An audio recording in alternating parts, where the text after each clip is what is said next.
Welcome, welcome, welcome, everyone. We're so excited to have our next session, which is a representation panel. Our panel today is features educators from across the state with a variety of backgrounds.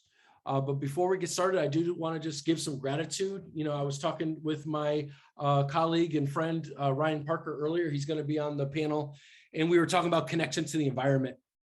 And it just made me think about how important the environment is to me and how important place is. And, you know, I go in my backyard and there's a river that runs back there.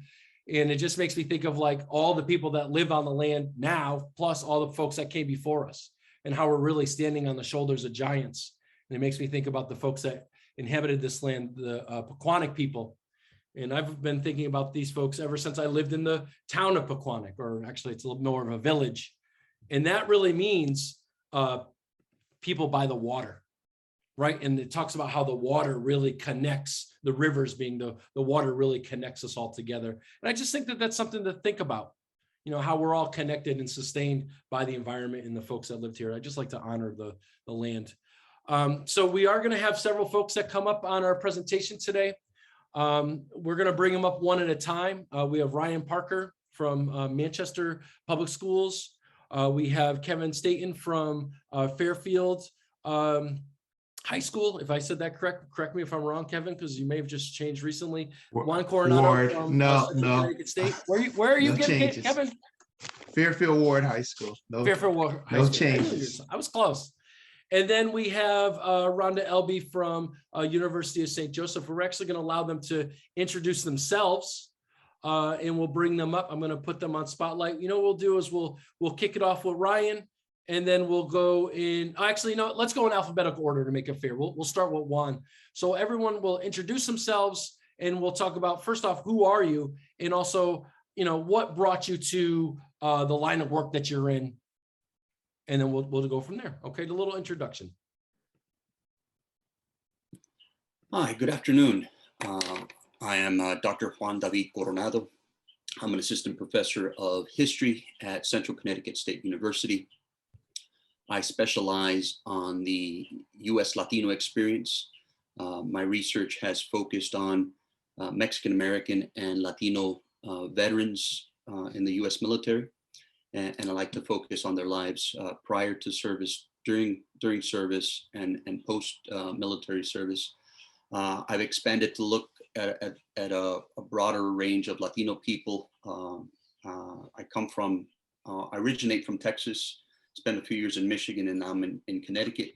And I tried to incorporate how Latinos fit within the traditional narrative of US history.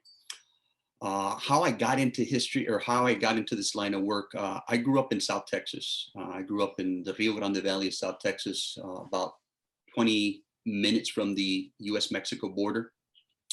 And I grew up in the 1980s, where about the overwhelming majority of the population in South Texas were Hispanic. They were Latino.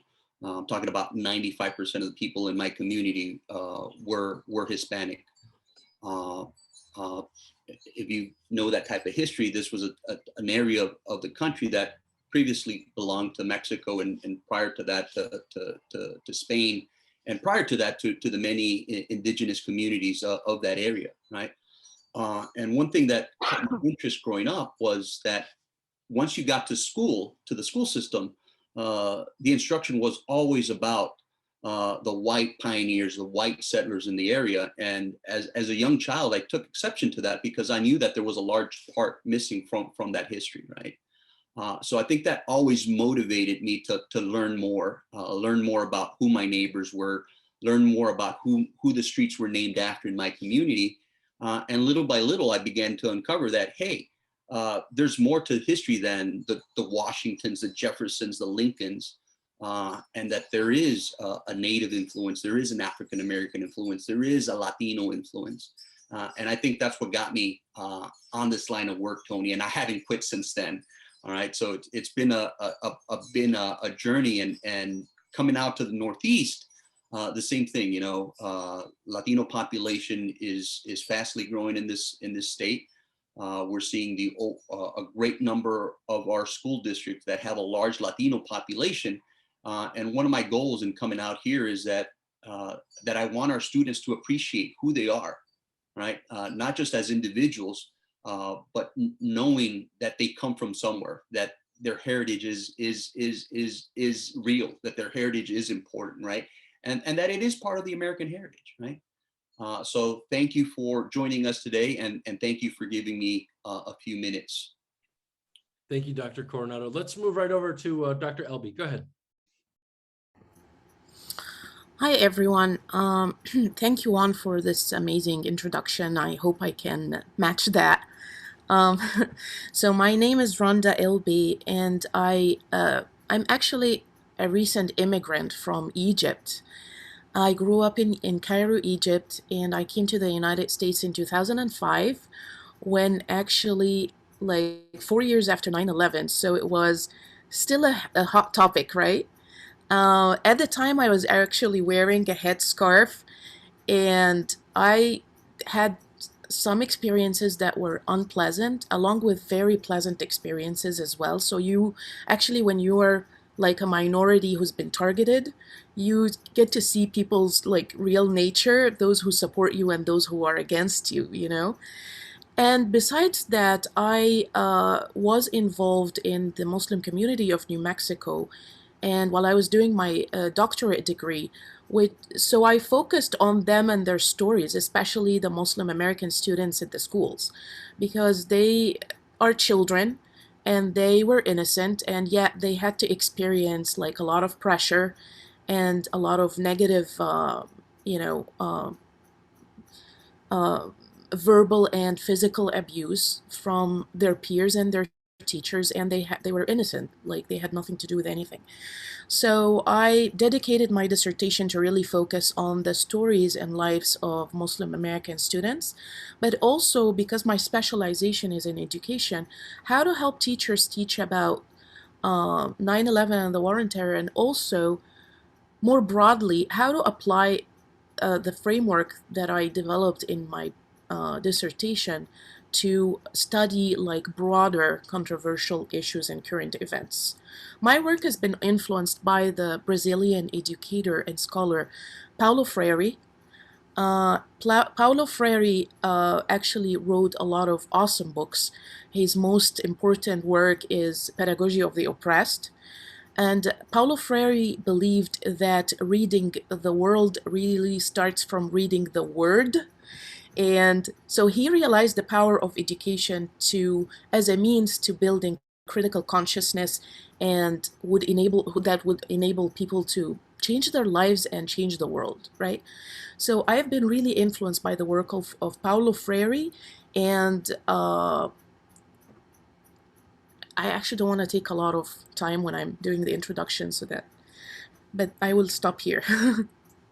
Okay, thank you so much. And let's roll right over to Ryan Parker for his introduction.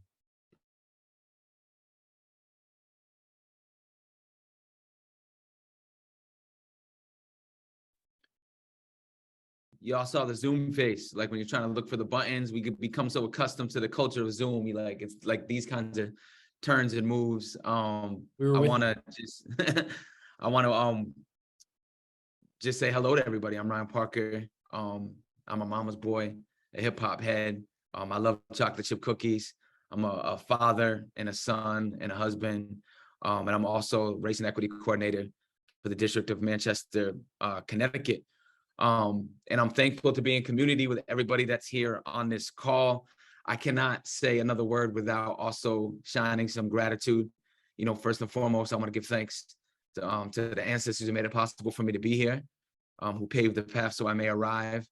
And I want to give thanks to the indigenous folks who are responsible for this land. I'm in Manchester, so the specific tribe is a Podunk tribe. And of course, I give thanks to all these brilliant people I get to be in community with. Tony, yo, you hooked it up because, you know, you found me worthy to be on the panel. So shout out to you and to everybody who has their ears, eyes, and hearts and minds open to receive whatever it is that I may give. My work is really centered on reimagining education through a social justice and, you know, equity lens, and applying that reimagination to what it is that we do as educators. Right now, my work is very much centered on adults, working a lot with administrators and engaging in the personal work necessary to impact the operation. And I think that what brought me to the work that I do here is, my personal lived experience as a Black boy coming up through the education system. And as a Black man, part of the 3% in existence, as a teacher, teaching in the education system, I've had influences of hip hop and its social commentary, and my desire I wanted to be a Care Bear when I grew up.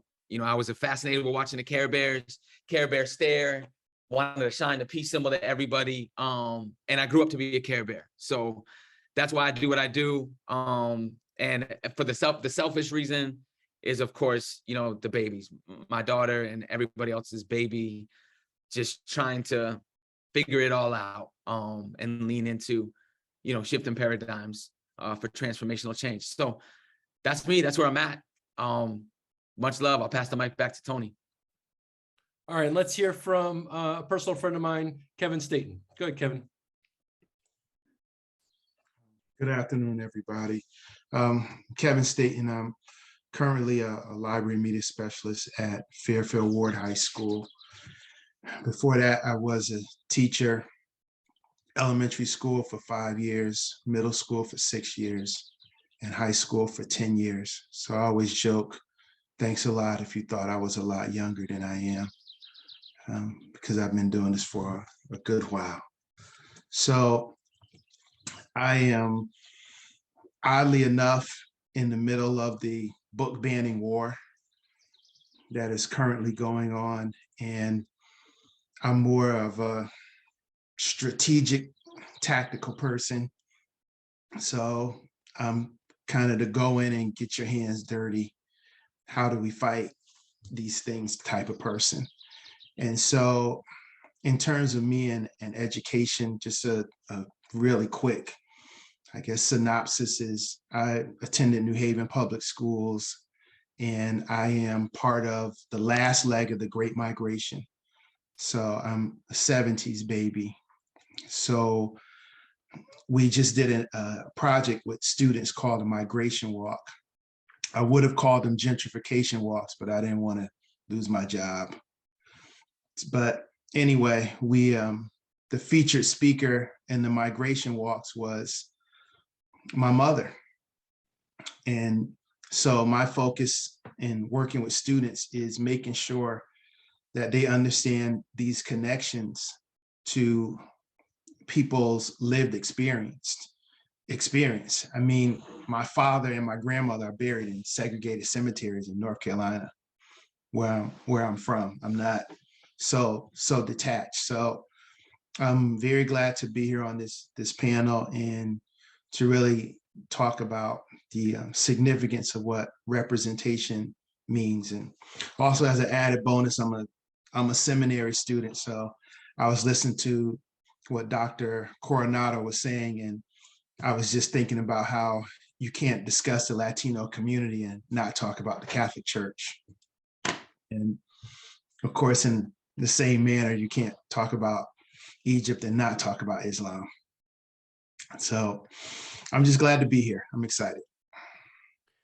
I think we have an amazing panel today, and thank you, Kevin, for kind of transitioning or giving a segue into the next question, which really, it's kind of a big question, and I know it's going to take a lot to think about, but the question is, what is representation in the curriculum? Like, what is it, and how do we get it right?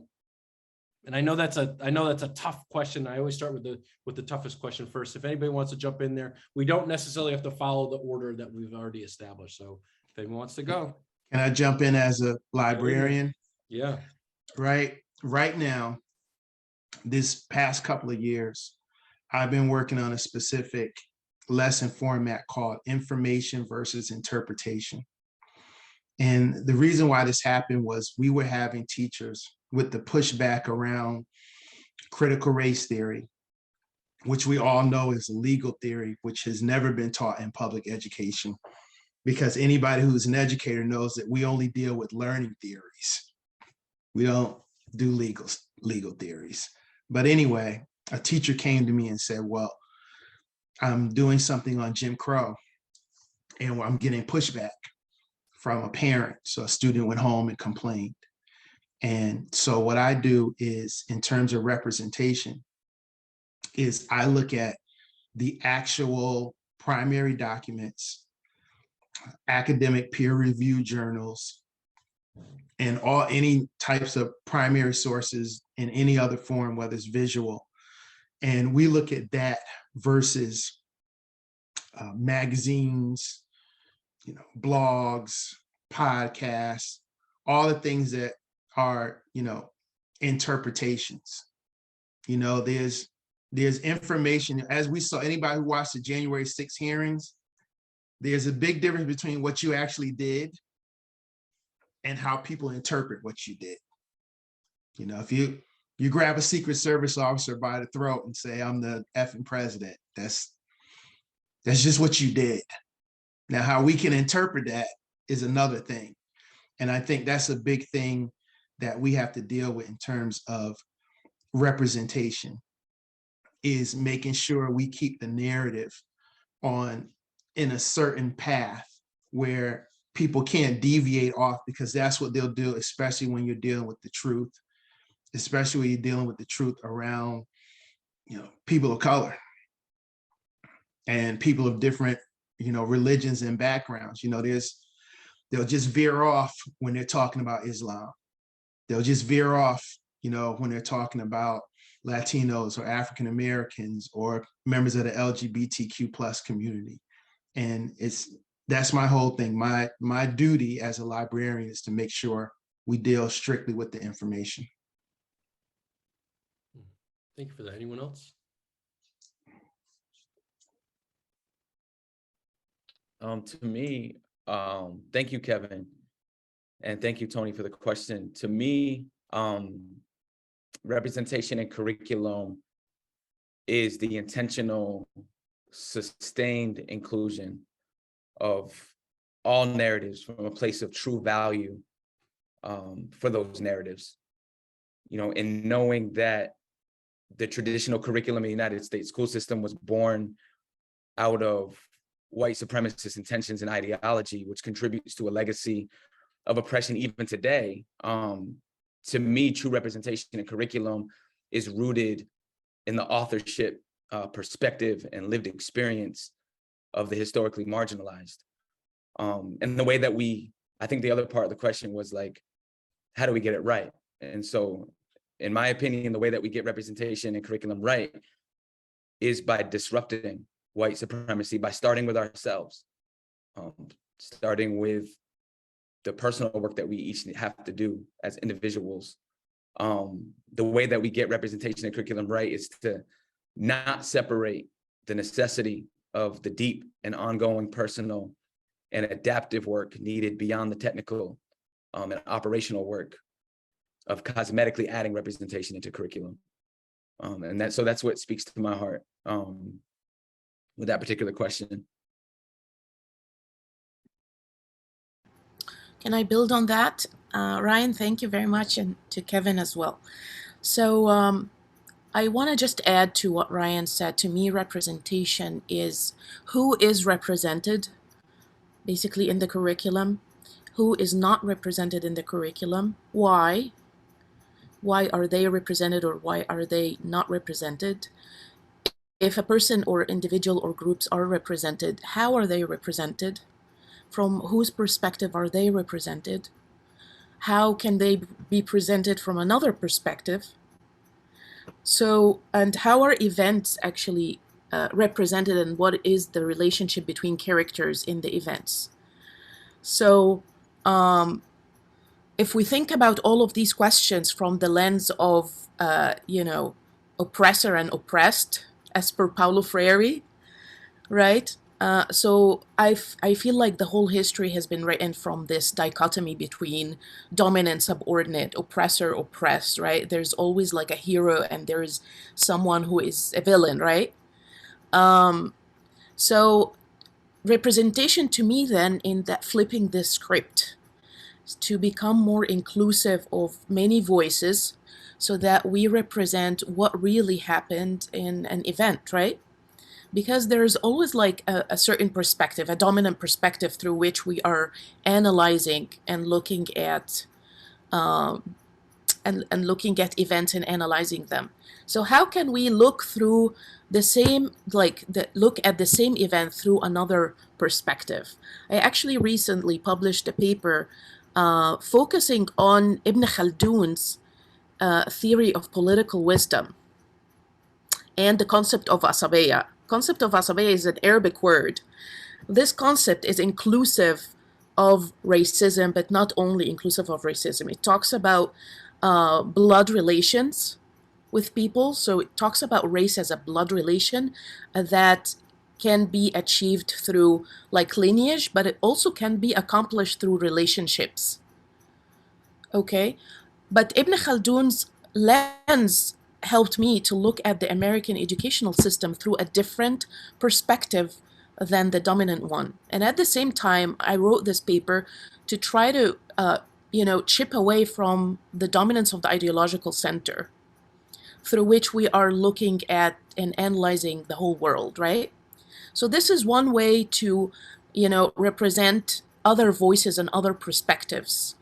As one of the associates on the guiding principles, on writing the guiding principles, we actually made sure to include a section on diversity and representation in the guiding principles that will guide the writing of the standards, the Connecticut standards.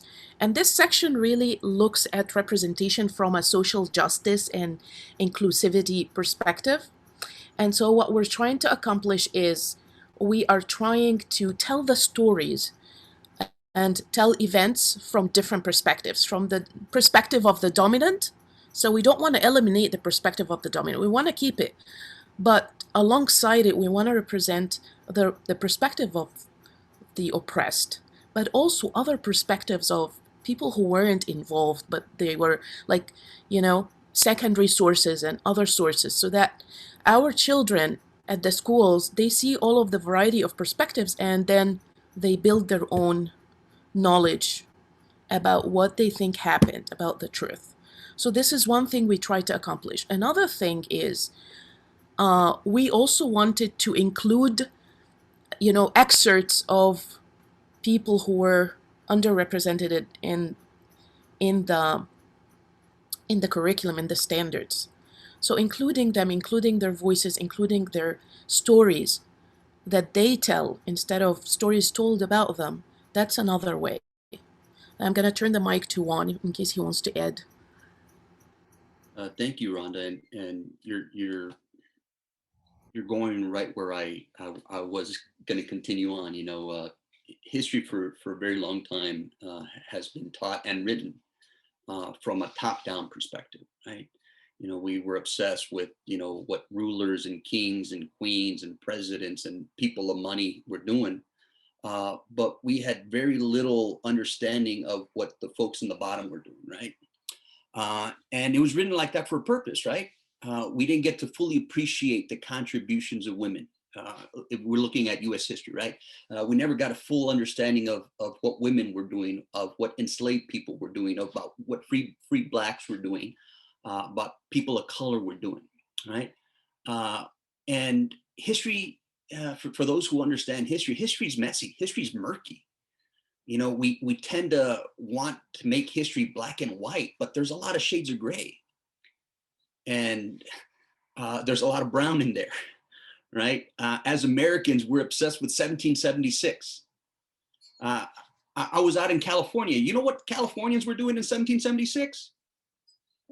It wasn't even part of the US. I went off on the mission tour, checking out all the missions that Kevin was talking about, the work of the Catholic folks were doing. They're establishing missions in the 1770s, 1780s. It was not even part of the United States, right? But as Americans, we're obsessed with 1776. Well, if we really want to grasp an understanding of US history, we need to find an appreciation of this representation, of the diversity that exists, right? And if we're really truly committed to appreciating the various diversities and representations, well, we must fully appreciate history for what it is, right? And I don't think that Americans have done that for a very long time, right?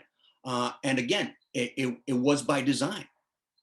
It was by design because people were obsessed what these white folks were doing, right? What the Washingtons and Jeffersons and Madisons were doing, right? For white women, white women were not even considered full citizens back then, right? So we need to step back and really appreciate the challenges, the barriers that people have faced in this country, right? And it doesn't mean that it's a criticism, right? But in order to have a grasp of this history, we need to deal with those differences, right? We need to deal with those issues, right?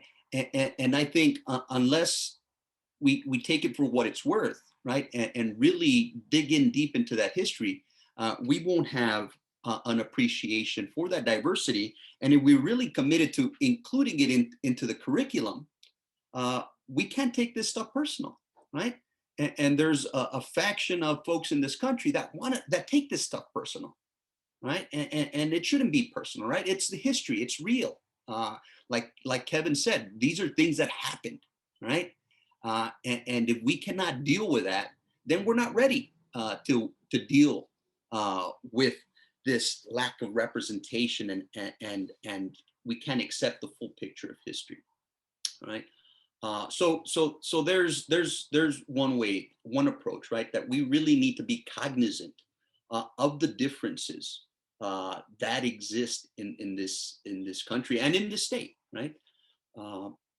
So I'll leave it with that, Tony. So back to what Rhonda was saying just a moment ago, she was saying, she referenced the guiding principles. And I think she was kind of referencing principle number 5. And within that principle, it says that the standards will represent a nuanced and inclusive lens that not simply frame history through a dichotomy of oppression. Why is that important? What does that mean? Help us kind of unpack that a little bit. How do we not represent history through a dichotomy of oppression? And if that's not how it's supposed to be, what could and should it look like? For me, one of the things that really stands out is when Ibram Kendi's book Stamped, the first 9 chapters, the Cotton Mather chapters, where he really picks apart a lot of the theories that are based, underlying religion. And one of the major things we can do to combat this and to promote representation is you have to unpack these theories so that as a teacher, you can constantly reference them as they come up throughout certain instances. So say I draw the line with patriarchy. You can follow that throughout the history of this country, even within movements that they're fighting, social justice movements, you're still going to have to deal with that underlying ideology of patriarchy. In our upcoming, this year, we're going to actually do our first, the Afro-American Latino Studies course at the school. And one of the things I've said, they've asked, can you assist it? As I've said, when you get to the civil rights movement, there's no way you can talk about the civil rights movement and not deal with patriarchy. You just can't. You can't talk about King and not talk about Ella Baker and Septima Clark and why they left. You're going to have to, even if you talk about Cesar Chavez, you're going to have to talk about Dolores Huertas. You can't separate these things out, and these are threads. These are constant threads. And if you unpack the threads, there'll be times always throughout, as we're studying history, that you can go right to that point and reference it. Because, and just in terms of oppression, they kind of pretty much have a playbook.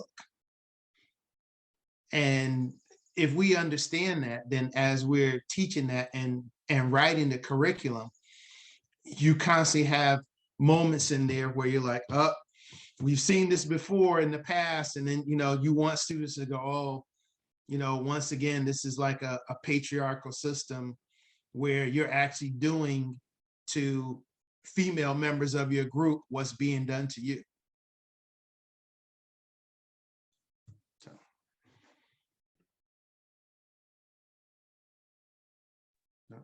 Your question, Tony, brings me to just thinking about, the necessity to escape the confines of narratives, specifically those that are attached to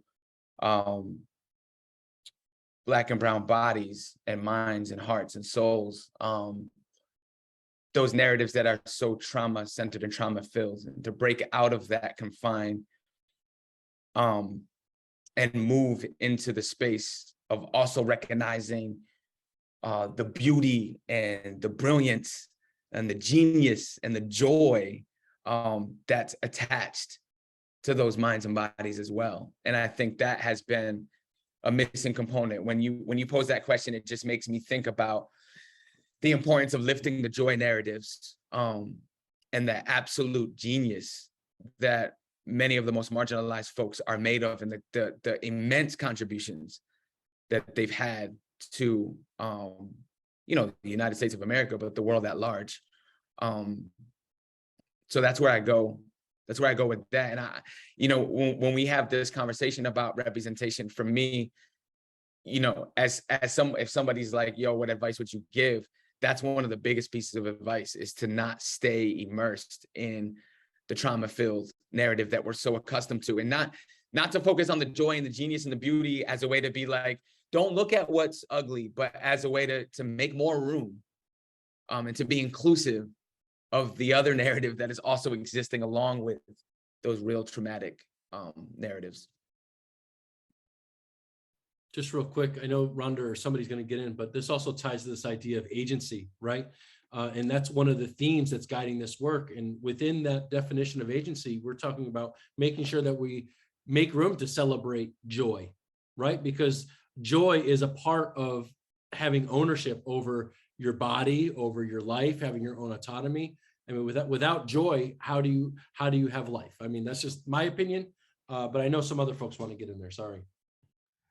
I actually my thought aligns with Ryan, and that was the intention of this particular principle in the guiding principles, in that there's a lot of times actually when we start talking about oppression and social injustice, we want to do the opposite. We want to counter those narratives.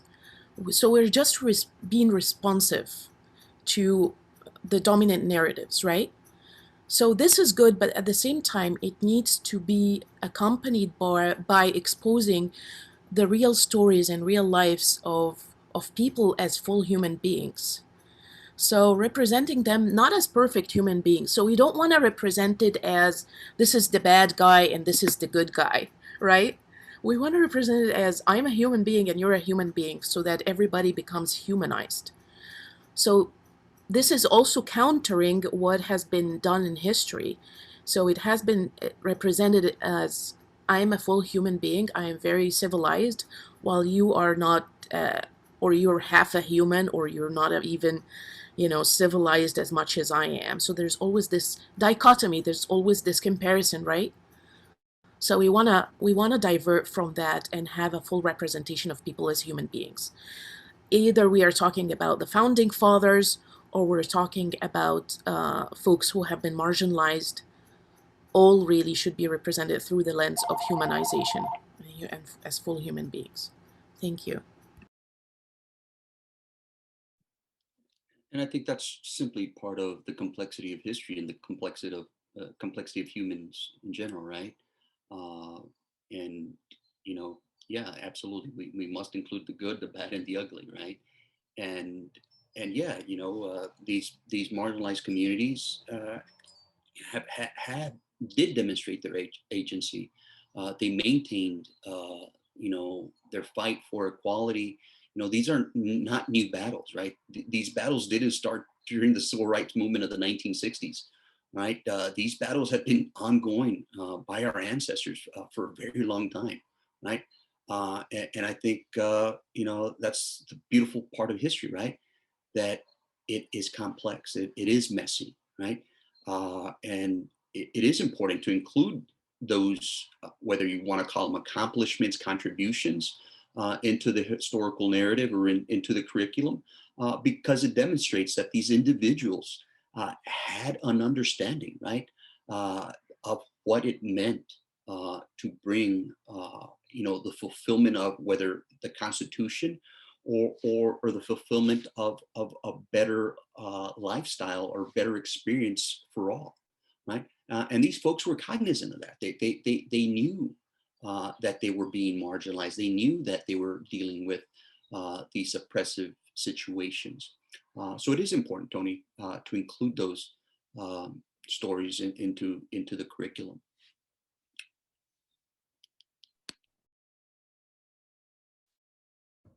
I'm kind of struck by a couple things. Number one, I'm thinking about, I want to be a good teacher. How do I get it right in my classroom? You know what I mean? What could be like one story or one example of having a representative history, but also being true to the fact that our history is complex, diversity is important, right? So there's a lot of these different pieces, and really going back to what Ryan and some other folks were saying, talking about how, the historical roots and contemporary manifestations of systemic racism, like this is something that we're living with today. So how do we walk that line between getting it right, trying not to offend people, what my own background knowledge and biases might be? Like, how do we walk that line?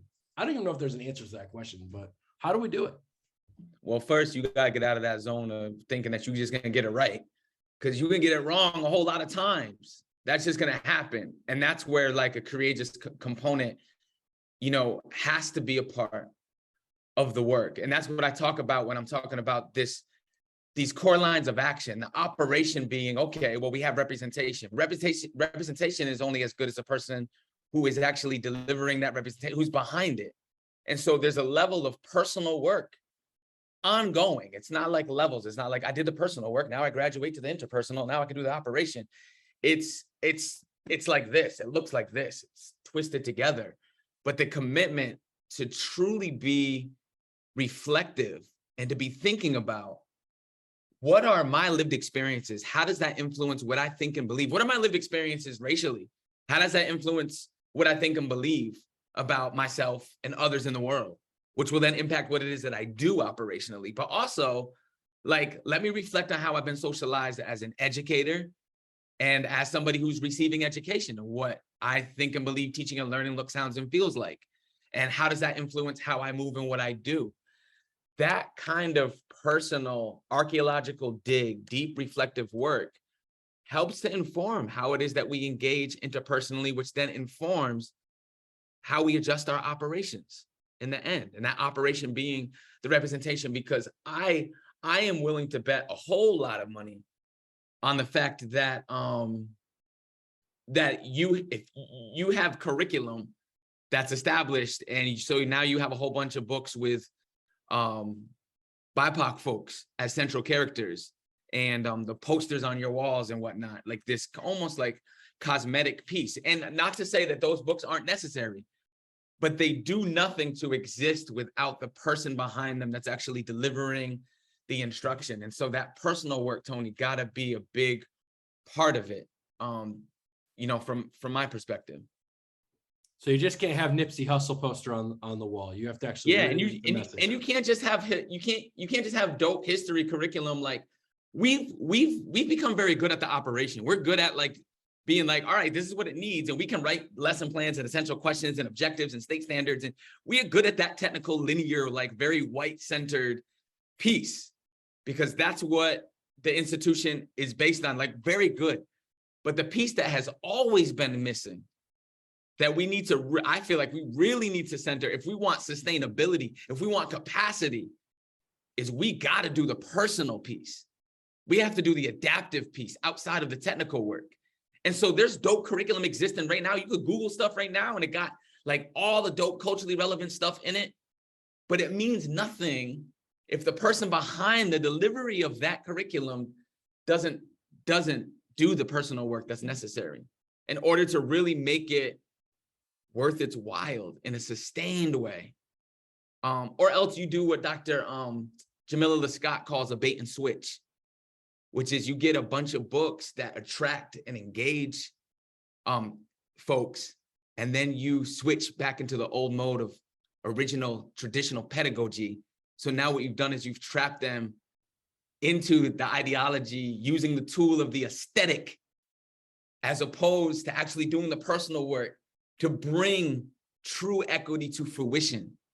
And so that personal piece is huge for me. I don't want to hog the mic. I want to build on that. The personal piece will not exist without humility. It needs people to become humble and open-minded, to look at themselves more critically, and then start, changing some of their thinking. So this goes alongside of education. Paulo Freire calls it reinventing yourself, recreating yourself, rethinking what you have been thinking. So, Kevin, Juan? I was just going to say that humility piece is so important, because you have to have that in order to be willing to contextualize the historical experiences of people other than yourself, and the way that you see things, and a willingness to say, okay, I need to bring in these other perspectives as to what is going on at this certain point in history, and be willing to say, all right, this is what this group thinks, whether or not I agree with it, or not. And that takes a huge level of humility to approach it like that. I mean, we went through a lot in terms of trying to initially make our African American Latino Studies course a actual part of the history requirement and not just an elective. And just from the other side and the other perspective, a lot of the pushback that we received was based on, it was a whole "you will not replace us" thing, because they felt like we were trying to replace the U.S. history curriculum with this course. And there was a deep threat that in viewed of what was going to happen if we taught this African American Latino history to students. And it takes a lot of humility to be willing to understand the other perspective, and to come back and approach it. But in terms of what both Ryan and Randa said, I mean, that's huge, and it takes a special educator to be willing to do that. And I think that's a very important approach in teaching. Whether I'm delivering a talk in the community or at a professional conference or teaching, I always like to know who my audience is. And the reason I like to know that is because I want to be able to communicate effectively with them, right? And if you're not able to understand, who your students are and where they come from, you're not going to be able to communicate with them effectively, right? And I think that's a very important component in teaching, right? Is how do you get that across, right? My colleagues here have talked about humility, right? And whether you want to call it humility, whether you want to say that you're being practical, you want to get your job done, right? And the way you get your job done is by delivering this type of information effectively, right?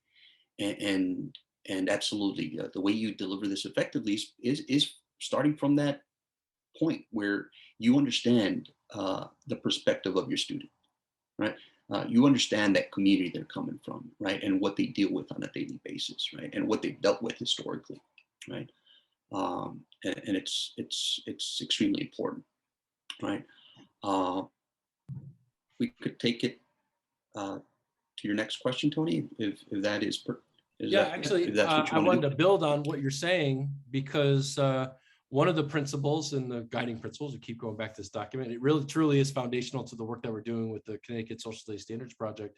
But one of them says here, it says Principle 6, social studies standards are responsive to the cultural and linguistic diversity in Connecticut schools and communities. Now, if the standards are going to be responsible to the students that are in the classrooms, that assumes that teachers are going to also have to understand the students that are in front of them, right? And have to build that community to understand who they are.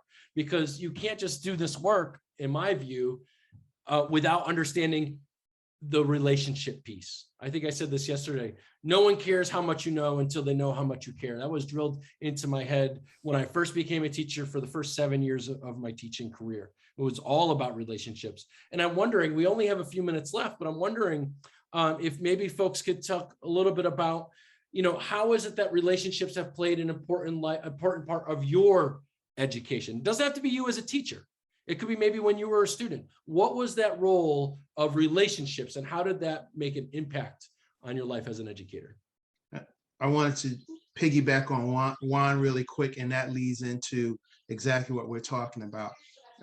One of the things that I did was I was helping with a tough class, and we were doing World War II, and they weren't responsive to the teacher. So I come in and I immediately write on the board, the Nazis were on meth. And anybody that studied World War II knows, Pervitin, they were knocking that back pretty hard. And then we jump right into the lesson around like substance abuse and that whole thing. And it's about doing something that's going to forge a relationship where now history, it relates to something that they're doing in their real life, and that whole thing of building those relationships. I mean, one of the main things I've also done is done history through music. And we did an entire lesson on the intersection of women's rights, the Vietnam War, anti-war movement, and civil rights through music, through the music of the time. And for these kids, it's about music videos and other things. It's not about, me standing up there talking. So a lot of that has to do with, being willing to put yourself out there. And what I found is kids respond to that. Kids are able to see because you're willing to meet them where they are in terms of their understanding.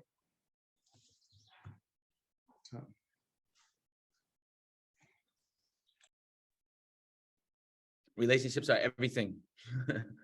What I find is like, it's brought up a lot, even in pre-service education courses, like you'll hear like, develop relationships with your students and da, da, da, da.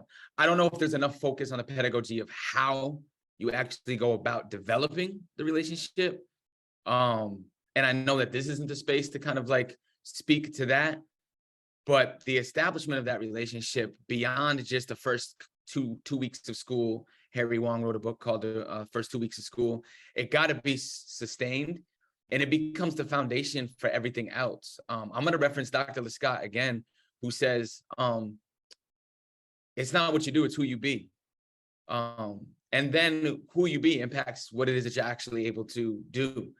And the kind of, I think that the first step is to, once again, personal work, mindset work around who it is that's showing up in front of you, having that asset-based approach, being able to locate the pre-existing genius that's already inside of those that show up in front of you, and to draw that out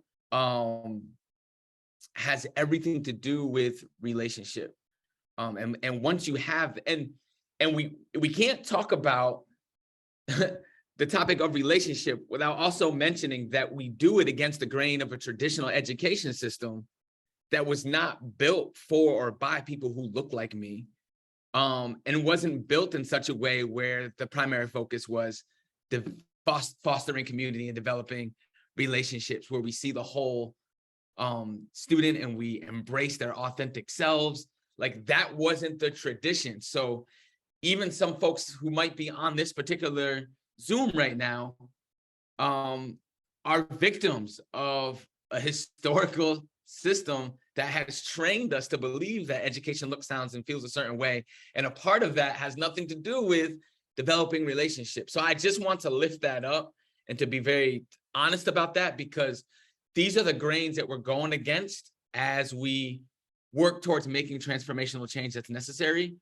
But let us not forget that there is, we talked about joy earlier. There is absolute joy in even this conversation, that we should show up today and be breathing and looking at each other through these screens, and to be consciously thinking about the necessity of representation and shifting paradigms. There's joy in knowing that this conversation is actually part of the interpersonal work to impact the operation for all of our babies and their babies, right? And so there's even joy right now present in this dialogue and the work that we're doing. Ryan, thank you very much for the inspiring talk right now about representation and about how we see others and about our relationship with others. Because I'm thinking about the pre-service teachers who come in my classroom, and I don't see them through the lens of this is a critical teacher and this is like a teacher who is biased, right? I have to look at or create this space in which teachers actually don't have to fall between those two dichotomies again. But that teachers need to have a space to make baby steps towards actually achieving equality in their classroom, especially as per Ryan, they are working against the system that is in place.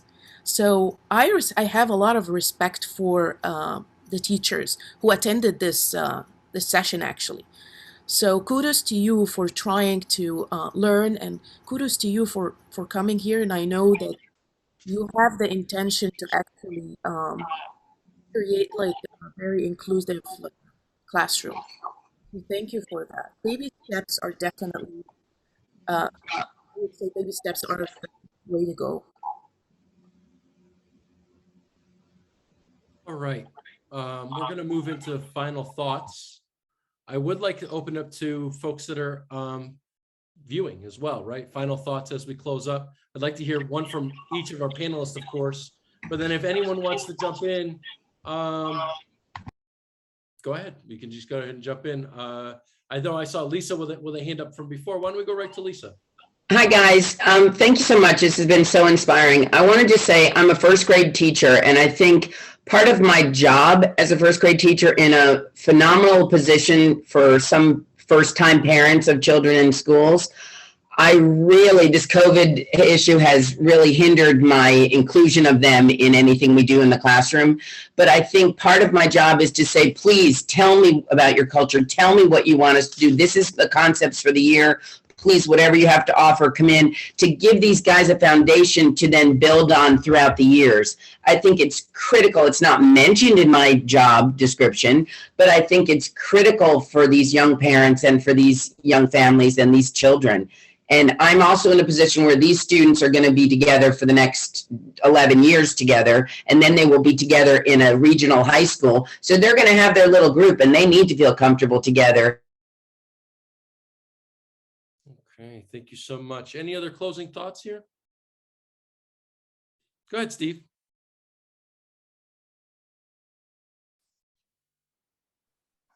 I would admit fully to being a part of the learning in the established way, and